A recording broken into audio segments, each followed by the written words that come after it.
Hello, and welcome to the Weekly Scroll Podcast. My name is Ryan. I'm a little sleepy guy. And I'm guess Jarrett Crader. Woo! Jarrett Crader. Woo! And if Woo! Jarrett's here, woo!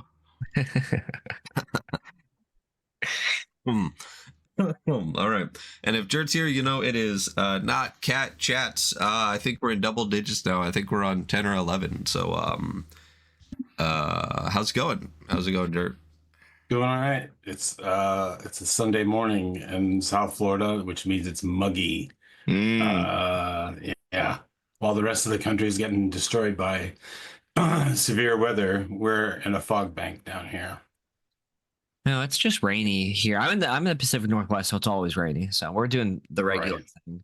So I have no idea what outside is like. yeah. And you know, listeners at home, if you're like, why does Ryan sound like that? It's because Ryan has been dealing with the flu. So if you're like, Ryan sure does sound different today, that is the reason. I think this is the funny thing that I've always told people, because people are always like, oh, I had the flu or this or that. I'm like, no, you didn't. No, you didn't. Because people are like, I'm not sure if I had the flu. I'm like, well, then you fucking didn't. If you ever really get the flu, especially if you get flu A, luckily I only got flu B, you know it. I definitely know I had it for the past week, and I'm still feeling it pretty hard here, and my throat has been pretty raw. But we're doing the thing. We're here talking with Jarrett and doing what we normally do on Not Cat Chats, which is bullshit about some shit for who knows how long, and then eventually talking about stuff. But well said, what do we, sexy Ryan? Dude, if my voice sounded like this all the time, I'd be so happy. I'm like, can I just get a little bit of '𝗏𝗧 without the GERD, you know? Like, just give me a flu voice and I'll be happy with it. This is the only way I'll get myself to stop yelling for the entire podcast, is to just make it hurt all the time to talk. Jarrett, how the hell are you, man? I'm doing all right. Getting ready to go to GaryCon next week. So I'm in pre-con pump mode. I'm in the Sunday before, which is today, it is pack up all my gear. So it's open the big R2D2 suitcase and fill out, put all of the stuff, the perishables and stuff like that need to go in there. This year, I have sworn I'm not muling anything there or back. The only thing I'm taking, well, I mean, I'll probably bring something back. Yeah. My thing when I go to conventions is I always seek out the place that has the old stuff, like really used and you know, like the orphans that no one wants, and I buy a board game of some sort. So I've got like Baseball 1812, which is a simulator for baseball, right, as it was in the dead ball era in the 1800s. I've got Championship Football, which has like a spinner mechanic and a tracker for your scores and things like that. I've got a tennis game. I've got a CB Truckers game. I've got this really great one called Predator, the food chain game, that I will actually take with me this year because it's turned into one of those go-to convention games for us. You have these big old flashcards, and they have an animal on them, and then they have what that animal eats and what that animal's eaten by. And it's a variation of Go Fish that you go around the table, and there's like a challenge mode, and you try to be the person at the end of the 30 minutes. It's a timed game, which makes it really nice for conventions, because if you can just get everybody's attention for 30 minutes, you've got a good game going on. And then it's a race to see your memory. So it's kind of part concentration and part Go Fish. And you're trying to remember what cards people have. And then you can do these big long chains where you can like have the bear can eat you can have the deer can eat the fruits and berries, and then the bear can eat the deer, and then Death and Decay can eat the bear. Oh, nice. It kind of goes up the whole food. Yeah, it's really nice. It's published by Ampersand Games, and I think they're still around. And at some point, the game is in the other room. I wish I had brought it in here so I could show you the box, but it's this really cool, almost Art Deco yellow box, like really hideous looking, with the kind of screened on there this cheetah or leopard or Perfect. Animal of like cat-like animal of prey, about to take down some prey in like green and red. It's really, really pretty. And that box is pretty fun. I've actually since then purchased another version of Predator that has a photograph of a bear on it.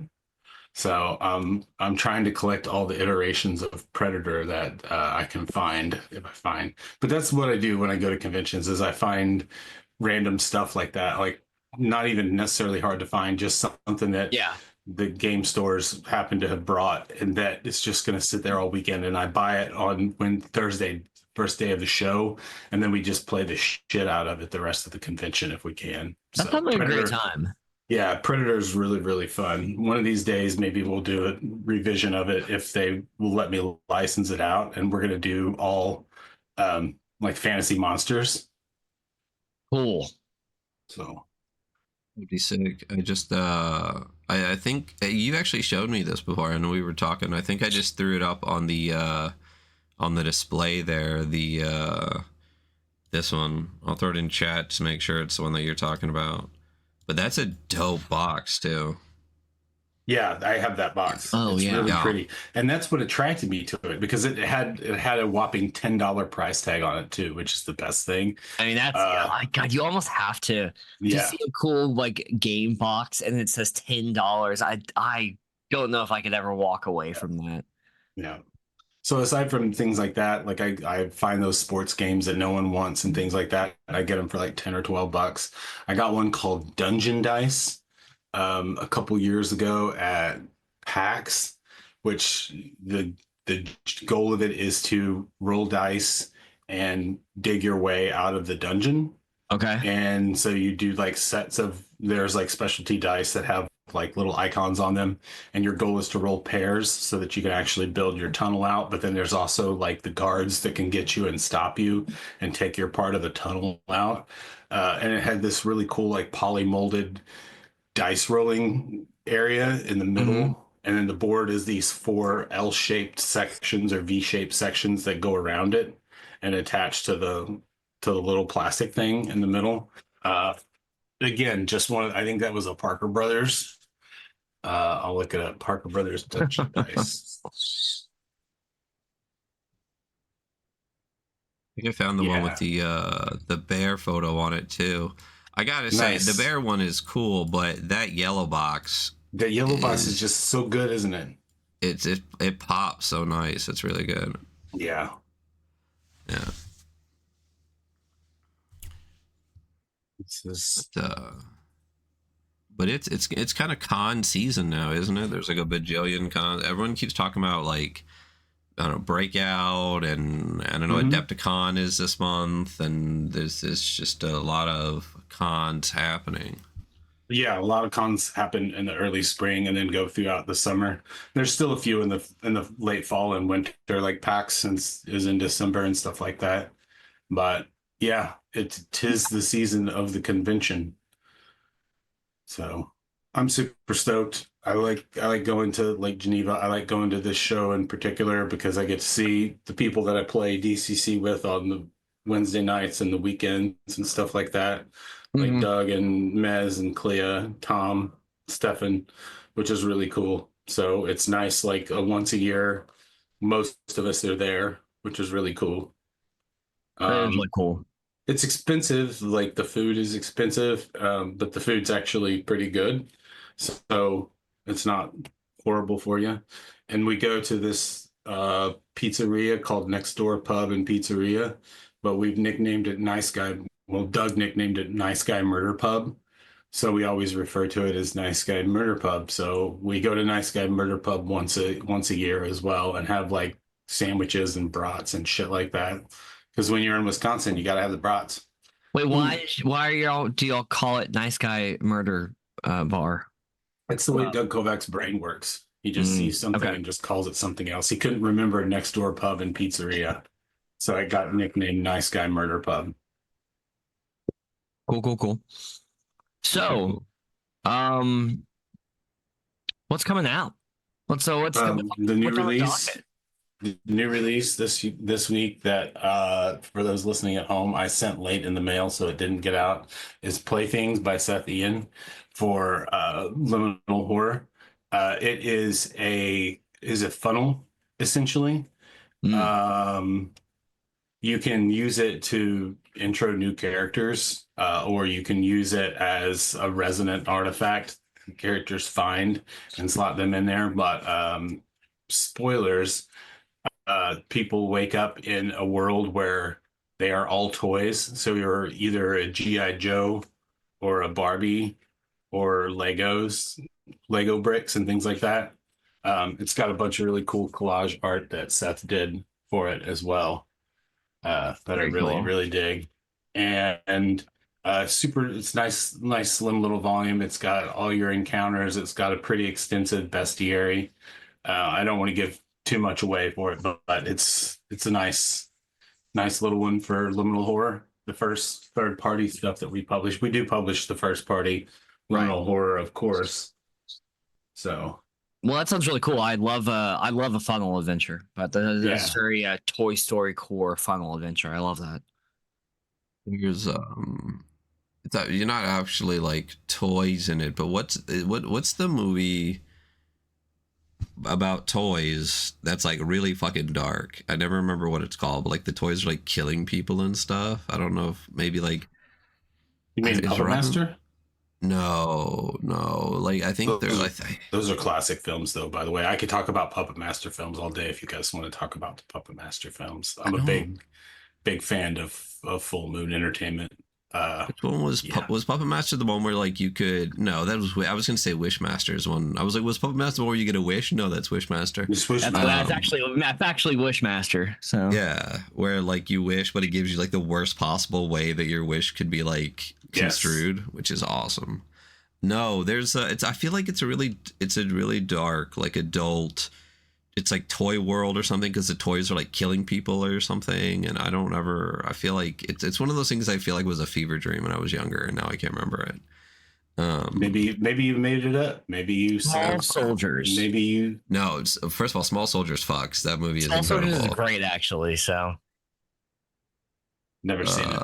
Should I add Small Soldiers to the list? Yeah, I've never seen Small Soldiers. I've never seen Small Soldiers. No. Like late 90s. Movie, like family movie. Bro, it's like so woke too. Like the crowd now, if that came out now, would freak the fuck out. Basically, there's like these like gung-ho G.I. Joe type soldier action figures, and then there's these like beast men that they fight, but they like come alive, and the beast men are just like normal dudes that are just trying to exist, and the soldiers are these like genocidal American soldiers trying to like kill everything, and then they go on this fucking rampage. It's amazing. It's the woke agenda, guys. Bro, it is. It's I remember like all the toys, and remember when like I don't know. I do. I definitely remember specifically that. Oh, there was a really, really fucking dark movie where like this person like programmed these toys to kill people and stuff. No, it doesn't ring a bell for me. I'll find it. So cool. I'm looking forward to just to Playthings. Yeah, that sounds like fun. Also, I love Liminal Horror, so it's cool. It would be cool to have more. I'm excited for like third-party Liminal Horror stuff coming up. Mm-hmm. We're also in about a month, we're going to be crowdfunding the Liminal Horror Deluxe Edition, which is going to be going out, which is pretty cool and exciting. A nice hardback. It's going to match the size and shape of the Parthenogenesis of Hungry Hollow. Oh, cool! Here, it's a great sized book. 6x9, nice, nice, easy to read. Opens up and is compact. I'm getting ready to jump in the dives on those. We're projecting somewhere around 200 pages for it right now. So it's going to have a lot of good advice for the facilitator, and it's going to have as with all crowdfunds, we're going to be crowdfunding some extra content to go along with it that's been written, like extra adventures and things like that, and samples and stuff. So it's going to be pretty solid, and we're keeping it pretty tight as far as like the physical aspect. We're trying to keep it low and like low volume, or not low volume, but low stress on the creation. So trying to keep it mostly books, because we all know that shipping things is kind of a nightmare right now. I've got folks in Canada who are asking me every day, like, to figure out if they, you know, how we're shipping Cairn to Canada, and we're like, we're using FedEx. Like, it's the best we can do right now. So, but it's interesting shipping things in international waters. The last thing I figured would be a problem would be Canada, because we ship to Canada all the time, but now we don't know if our packages are going to get through, how tagged on tariffs and things like that. There's a chance that books are just going to go through no problem. So we don't know. But so this is kind of going to be our test case on that. Speaking of Karen, things in the US aren't going well right now. Yeah, let's just not go there, right? Right. I brought it up. Sorry. No, but fine. To break that for a second, the movie is just called Toys, with Robin Williams. Oh, you know that I know the guy who I know a guy. He's passed now, but back when I worked at a bar, well, one of many bars, this guy named Ed was the production designer on that, and they were actually nominated for an Academy Award, or maybe they won an Academy Award. He was also a production designer on Scarface too. But he was super regular. When he passed away, we renamed the IPA that he drank all the time Ed's IPA, because that's what he drank.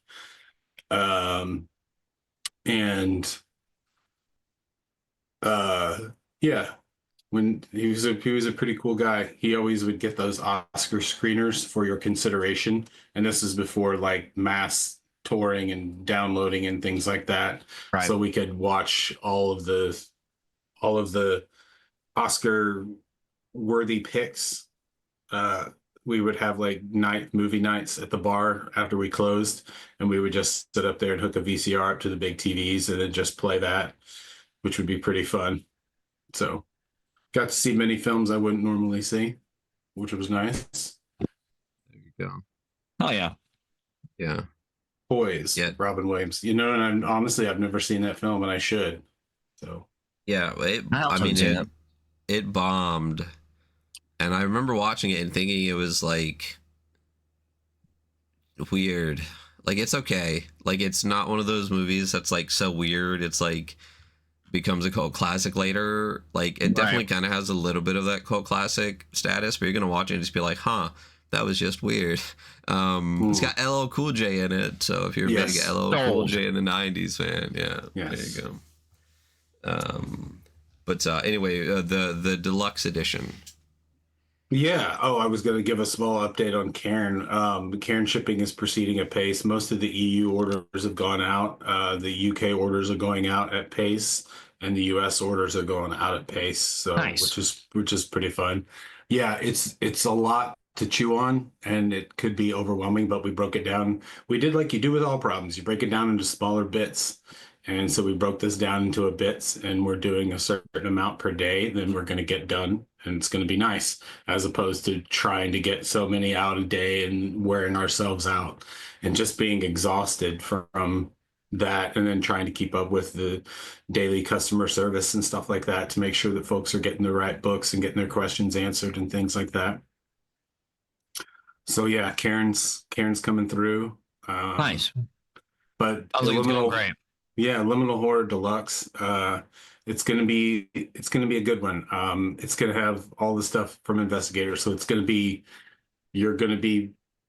Investigators is gonna be evergreen. Where the goal is to make the deluxe edition be the one that the facilitator buys and reads and runs out of. Obviously, anybody could read and run out of it. It's just a book. But then you'll pick up extra copies of Investigators to hand to the players. So now we have the double the double whammy of making sure that all the information is stated the same way or stated with the same intentions as is investigators and stuff. Or if we make any changes, then we need to tweak investigators a little bit to make it match up, because that's the goal. Is we want people to pick up and be like, cool, let's run a modern horror game. And one person who's going to facilitate picks up the big book, and then he gets copies, or they get copies of the smaller book to hand out to players, so players can kind of know the lay of the land and how everything goes. It's really, that's what we did with Cairn. You know, there's the Warden's Guide, and then you get three total copies in the box set of the Player's Guide, so that you can hand them out so that it's just easier to play. That's always a rough thing. Like, making player-facing documents is really super good and super fun. I'm getting ready to run, because we talked about last time, Snake Wolf. And I'm getting ready to run, starting this summer, I'm going to have an open table campaign of all things Snake Wolf, which is going to be pretty fun. But I got Sean's permission to make just a player-facing packet that has all the level 0 occupations and the lucky stars and desires and stuff like that to help with role-playing prompts. So it's just like 6 or 8 pages of the book, but instead of making everyone buy a $75 book, which everyone should buy, this Cyclist Snake Wolf, because it's fucking well worth it. It's fucking amazing. They just get this little PDF that just has all this basic stuff that they need, and it's really solid because it leads into where I want to go with a lot of the products, with a lot of the adventures. And that's the thing that I'm seeing more and more in rules systems, is people filtering in and adding in their little bits of their mythos and their character creation sections, which is pretty nice. Love that. I love when the lore is cooked into just even reading through the rules. It's hard to do. Sorry? It's hard to do. It's hard to do and make it not overbearing, and make it not where you flood people, and make it not where you have to flood the DM so that they have to have this huge document of backstory that they have to read off and preface everybody with before you can just get going into the story or whatever adventure. Because the game is what happens at the table. You know, the game's not in the book. The game is what happens at the table. You can have plans out the wazoo, and if you're not actually reacting to what the players are doing, then what's the point? That's how I feel. Yeah, makes a lot of sense. I'm really excited for my 4th copy of Liminal Horror, though. So at my table, it will be me having the deluxe one, then me handing out my other copies to the other players. So nice. And you guys have run LH on the show before, right? We have. Yeah, absolutely. Yeah. I just saw Goblin Archives just put up a new page of all the APs that have been run, and I jumped in that and reminded that we've done it quite a few times. Actually, we did the Bloom, and then we did 2 episodes for like the Shelterwood Inn crossover with Triangle Agency, and whatnot. So yeah. It's been great every time, because Josh has run it for us a bunch, and Josh is a fantastic GM, and obviously one of the current creators of the game. So it was cool to really get the feel of the game from the person who does it. So Liminal Horror is fantastic. I dig it. It's growing. It's one of our good steady sellers, which makes me very happy. Makes sense. It's a great game. Yeah. The cover looks great, but the limited edition, just like that eye cover that Zach dropped a while ago, looks so fantastic. I'm going to get whatever the biggest tier is for this, right? Because that's me. But I'm very excited for that, and also just the callback to the original cover art on both the deluxe cover, the regular one, and the limited edition cover with like the eye creature thing kind of like coming down the hallway is such a good, fantastic through line for just the vibe and the art of the book too. Visual identity, keep it all together. Yeah, it's so good. It's so creepy and fucking good. Yeah, I'm super excited to bring that one to life. So Playthings is the new release from Seth coming out now, and we were talking about deluxe edition. I know with, obviously Forbidden Psalm, you get a ton of Forbidden Psalm with Space Penguin, and obviously a lot of mothership stuff too. But I mean, it's been a while since I think you did like a big burst of mothership stuff. Is there an expectation of more like third-party liminal horror stuff, like Seth things coming out? Like, do you have like a docket of more third-party stuff planned with the deluxe, or is it just kind of like as people approach with things?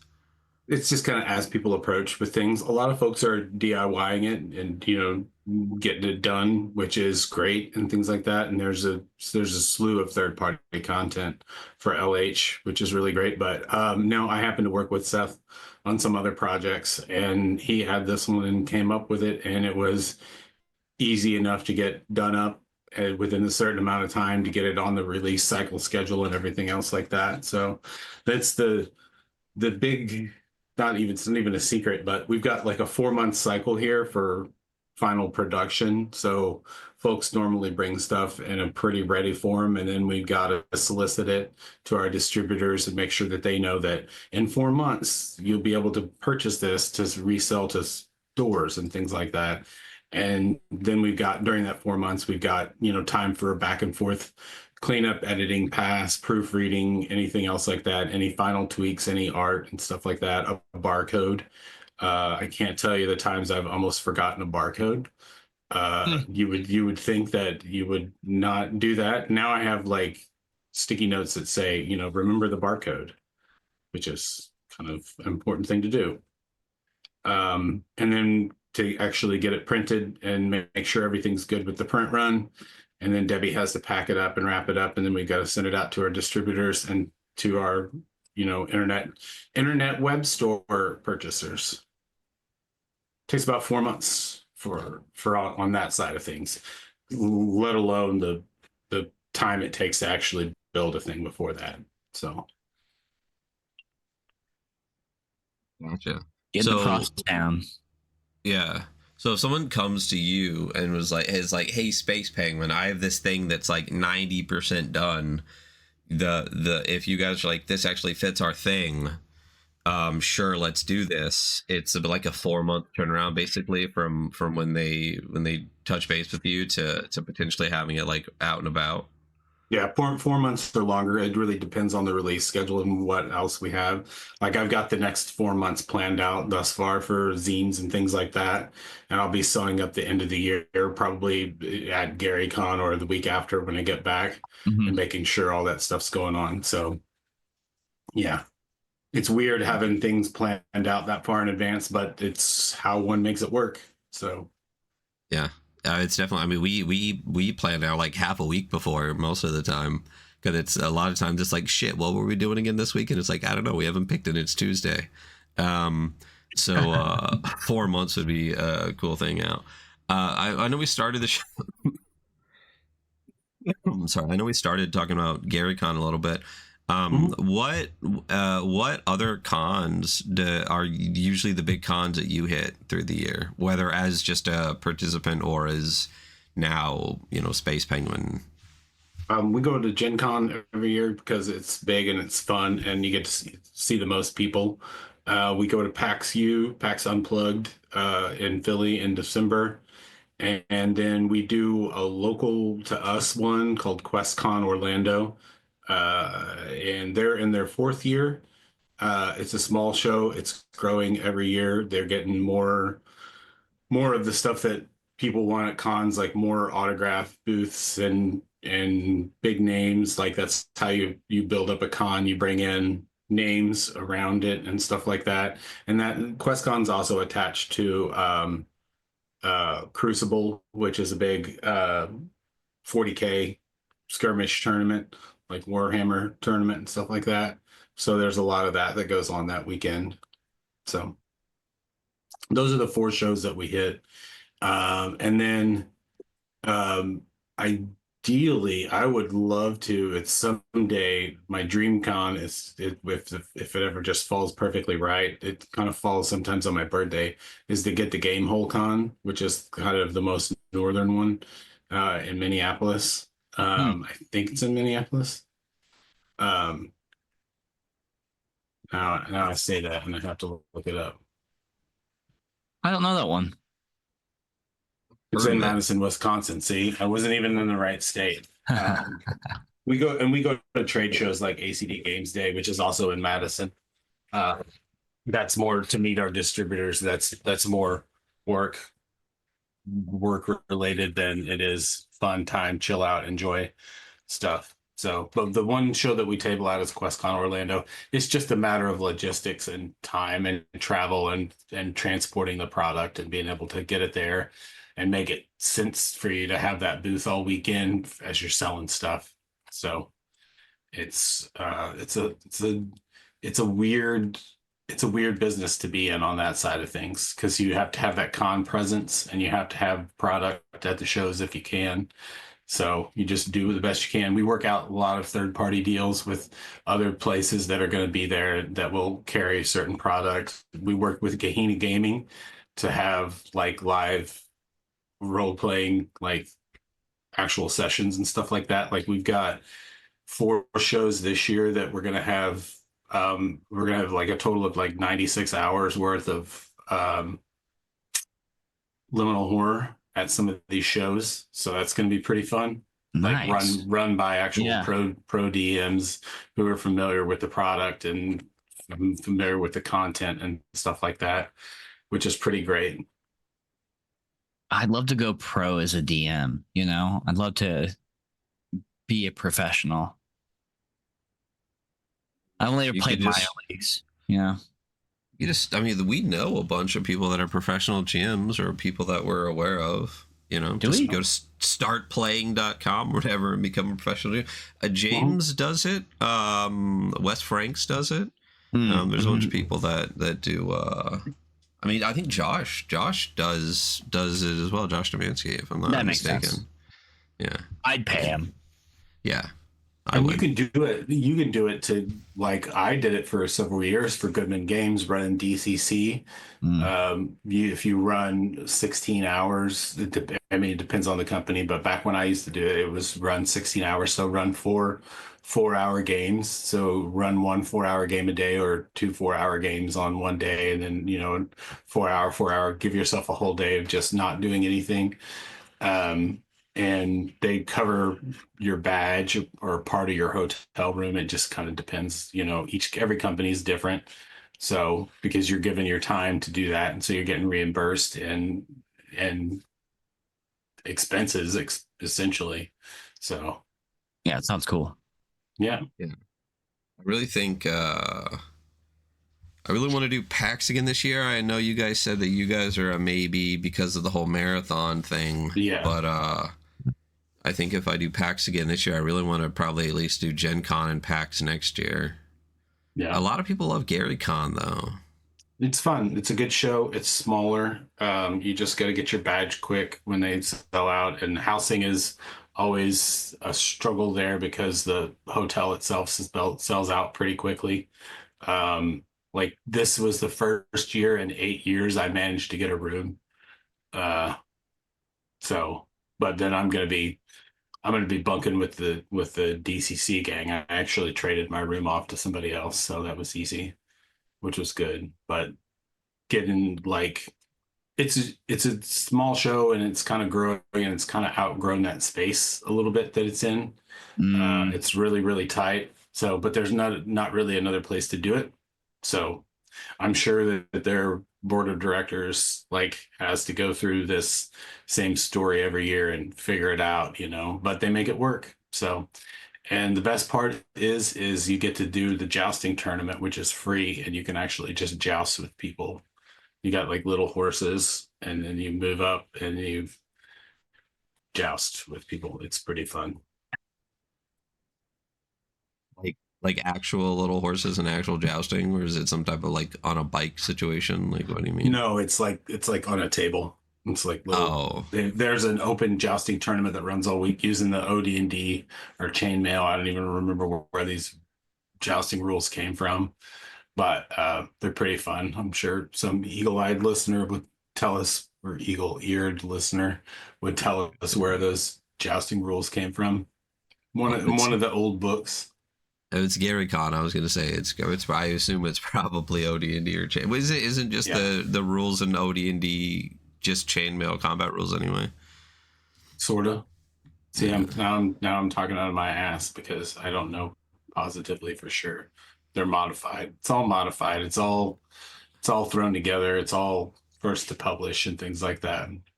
So we got to go over it at some point. I know there's. I've never read Chainmail, so I haven't read all of it. You know, have you ever read Delving Deeper, Jarrett? Is that a thing that you actually? That's the rule set that we use for Luke's Sacrifice game. Is Delving Deeper. Okay, because it's basically just like a better put together reprint of like Chainmail and OD&D, isn't it? It's pretty clean, yeah. Yeah. I have that. I know Chow does that a lot for some solo stuff too. It's something that I've always wanted to kind of dig into a little bit. Maybe we'll take a gander in there at some point. Yeah, Delving Deeper is the rule set that we currently use for the Wednesday Sacrifice games when Luke's running, and it's pretty fun. It's pretty stripped back. It's quite easy. It's quite easy to adjudicate things if it's not in there. It's meant to be open. It's not extensively rules for everything, you know, or rulings for everything like AD&D becomes. So yeah, which is like it's funny because we went over like what's the Neon Lords. And remember, we were like not that we were so surprised by it, but the rules were like good. It's like because it's just a BX hack or whatever. But then you weren't there for Hyperborea, which is like an AD&D hack, and I was like, man, Neon Lords is actually really neat, and this is cool, and like how I like games. And then I read Hyperborea, and I was like, oh, this is really not how I like games. I really understand like the OD&D versus AD&D kind of, or BX versus AD&D take on it, but and it all depends on the handle of the person, you know, facilitating the game, the DM. I played in a long-term Hyperborea game. That game, from what I understand, has been going on for like 15 years. And the Hyperborea has been the current rule set for a lot of those years. The game is actually going on. It starts in like an hour and it runs for like 6 hours on Sunday. It's my friend Handy Haversack's game. I play with them occasionally. I'll make a guest appearance. During COVID, I played with them every week for, you know, a year or so. Got my wizard up to 4th level, and then I went away for an episode, and somebody else played my wizard and killed my wizard, which was like, it's so hard to me. It's so hard to get wizards worked up. It really is. So I think we've heard this before. I would never let someone like, I don't know. Nope. That would piss me off. Question. So I don't mind troop play like that. It's pretty fun. You can avenge yourself. You can wait until their stick, and then you can play their character. Be like, I got you now. I stab myself in the throat. Question for you. As far as, so we've been tinkering with an idea that I won't necessarily blast out to everybody right now. So this will be a little teaser for the people that check out the Not Cat Chats episodes. If you were to not DCC, because it's not an older game, if you were to pick like an older game that like to like deep dive, what would you pick? Something like I don't know, like 70s or 80s, basically. Something you consider classic or foundational. Like a first edition of a game. Oh, besides Traveler. Okay, that doesn't count. Why does Classic Traveler not count? Because we're already doing that. Oh.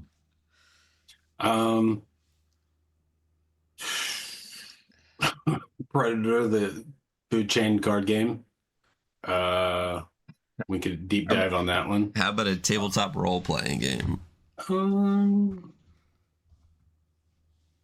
I mean, I like Delving Deeper. Does that count? I mean, it's a retro clone, so. Yeah. I feel like if we were going to do that, we would probably have to just get the PDFs of OD&D, though, and just actually go through the original OD&D. Sure. Yeah. Yeah. What you know? We always could. That is a thing we could do. We've been teasing. I grew up playing Basic Expert D&D, so Red Book, Blue Book. Um, I enjoy those. Yeah.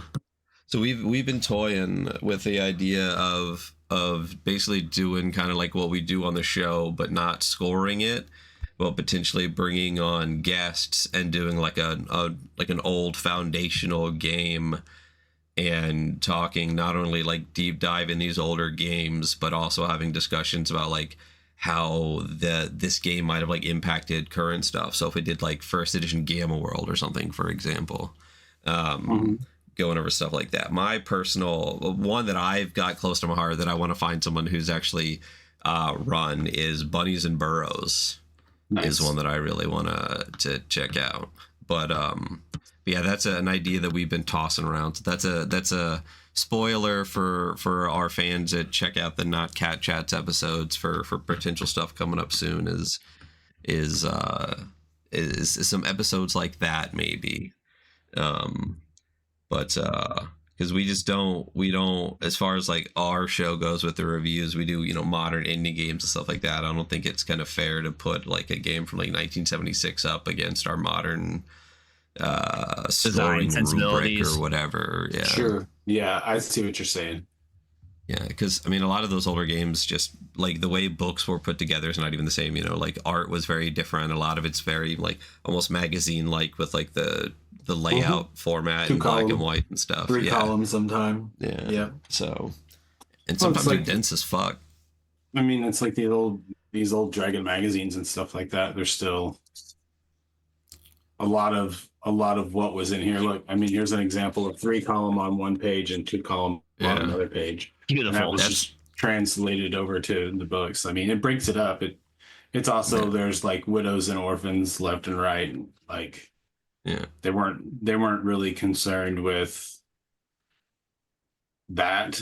It's just because no one I guess no one really caught it. So I also think people had longer attention spans back then, and they could read that much writing across 2 pages and not freak out. But myself included in that. But yeah. What, my sick brain just completely turned off. So that was the extent of where that thought took me. What do we have? I know we talked a lot, I think last time you were on, about like the plans coming forward with Cairn and everything. Oh, I had a question. Wood pulp. A lot of the wood pulp we get in America comes from Canada. Have you heard any rumblings about paper prices with this tariff stuff? I can tell you that paper prices are going up already. We use Mixam to print most of our zines and things like that. And this last week, I did a reprint of the Bloom for Liminal Horror because it was running low here, and the price was noticeably. It was probably about 16%. Was what I saw. Already. So, yeah, and that's Mixam. Mixam fluctuates wildly and is very hot to the touch, so to speak. Their prices are always kind of up there and kind of just do a thing. But yeah, we'll see how it goes. Staying the course, keeping it small, trying to not do extra stuff. But that's kind of how we've always done our crowdfunds, is not have a lot of extra stuff. Like we just, with Survivors of the Core Wars, we've got our actual we've got our first patch that we're doing, you know, so we're going to see how that goes and see how stickers and things like that. We've made stickers for ourselves before, but never really as a reward for crowdfund. So we're going to see how that goes with manufacturing all that stuff and rolling that into packaging, getting it out the door, and making sure that people are paying the right amounts of stuff like that, you know, for shipping, so that we're not getting screwed on shipping and things like that. Shipping is the biggest thing that's going to go up. Okay. So I know one of the last times there was a big issue, it was actually like a paper shortage. Yes, that was during COVID. Yeah. So it doesn't seem like necessarily there would be a paper shortage as much as just the cost of the paper because of the tariffs will go up. So at least like it'll be available even if it costs a little bit more. So that's good at least.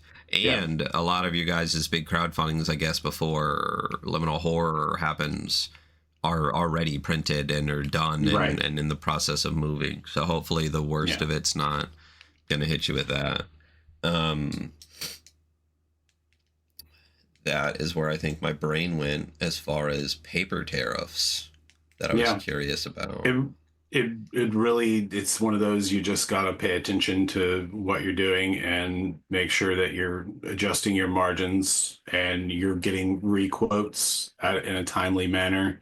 You can't really expect a quote that you had from even a month ago to be relative to now. You kind of need to get a quote, and before you go to crowdfund, like we're getting ready to go to crowdfund, I'm going to run probably 6 different quotes for the Liminal Horror deluxe book, just to be sure that I'm making sure, you know, that's dealing with 6 different printers, and then finding out which one can actually handle doing it in a timely manner and things like that.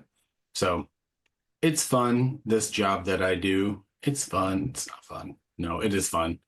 Love what you do and you'll never work a day in your life. And I had asked myself that question a little while back. I was like, do you still love what you do? And I still love what I do.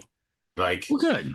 Because I want someone in 10 years or 15 years, if we're still around or if we're not around or whatever, to unearth something that we published and just and have that like on their shelves and just be like, yeah, that's really cool. To roll back to your answer. The answer, it's sitting right here on my desk. Are you familiar for a system that we would want to deep dive on? Yeah. It's just a suggestion. 𝗣𝗲 of Jarrett. I can cover Jarrett for you if you want. 𝗣𝗲 of Jarrett. 𝗣𝗲. It's a late 80s 90s thing. Okay. So, that's fire. It's got some pretty solid character creation. There's a lot of stats, and there's a lot of extra stuff, as one would expect from a 90s RPG. But yeah, you can still get these books. Sometimes ChessX will have these book sets where you can get the soft cover, which is a combination of all the rules. See, my copy's even annotated. Look at that. Annotated. Ooh. Look at that. I didn't even know ChessX was a published stuff. They published stuff with they published this for a while. They published the 3rd edition in 1992. Yeah. Which edition would you suggest? We'd have to go first. No, just grab the 3rd one because it's the easiest. Again, these are kind of rough to read and they're kind of organized very, very strangely, but they have killer art. Look at that. Oh yeah, man. I miss when people. It's Miles. It's 𝗏𝗏𝗏 for those watching at home. 𝗏𝗏𝗏. The guy with abs in the new Top Gun movie. I miss when people paid illustrators and we had really amazing illustrators, you know.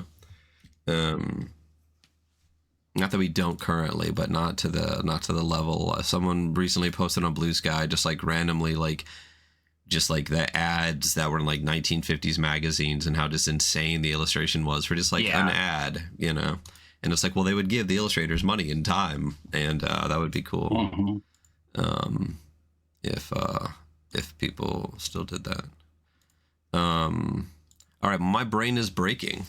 So let's call that Not Cat Chat episode 10 the flu game, and that'll be us. What do we have a little preview for next month? Next month will be April, so it will be the Endless Horrors from Between the Stars that we covered a little bit during the crowdfund, but is actually going to general release along with Tengoku Station and the Cult record. Oh, cool.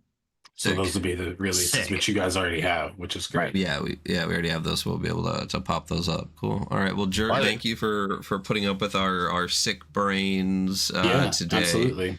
And have fun at GaryCon. And for those listening, tune in every month for Not Cat Chats, and catch us later this week for Never Going Home, World War I Eldritch horror game. Jarrett, always a pleasure, and we will talk to all of you later. Thank you for having me. I appreciate it. Bye, guys. Of course. Bye. Where's the end button?